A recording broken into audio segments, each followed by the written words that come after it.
Hi, I'm just here with your Honda Rubicon. Just want to quickly go over a couple of the items that I found while I was doing the service. I'll give you a whole checklist of everything I checked over, but anyway, I'm just going to highlight a couple of things.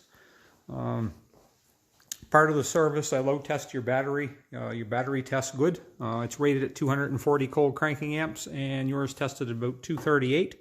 So probably just a good idea just to make sure that you keep it charged up. If you get a little trickle charger, that's always nice to have. It does have a full charge, but just to keep it healthy for when you're not using it. If you're not using it every day or even every weekend, then sometimes they can get run down a little bit, and then you end up having to get a battery. Let's see. The only other there's a few other items here on the front end. On the right side, you need, and I don't have the bike jacked up now, so usually I would be able to show you this stuff, but they're not extreme yet. Your upper ball joint, so that's that guy right there, and your right side wheel bearing, and your right side tie rod end, so that's that guy down in there. All of those have play in them. In order of importance, I would go ball joint, tie rod end, wheel bearing. The wheel bearing just has a slight amount of play. All the other wheel bearings are really tight, so there's no issue there. But if you wanted to hold off on changing the wheel bearing, then you can do that. Or if you just want to get it all done and over with, then we can just do all three at the same time. I had a little bit of a problem when I did your oil change.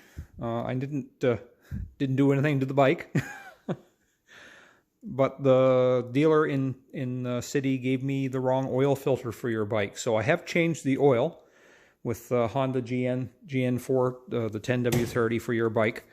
And what I'm going to do is when we do this other work that you need to have done, I'll drain that oil out. I'll put a new oil filter in it, and I'll put another gallon of the Honda GN4 oil in it, and you don't have to worry about paying for anything extra.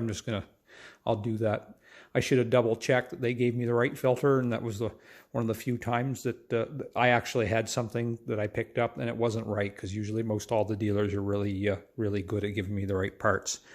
The only other thing that I noticed, and sort of be a question for you, is I noted that the bike is a little bit hard to start, especially when it's cold.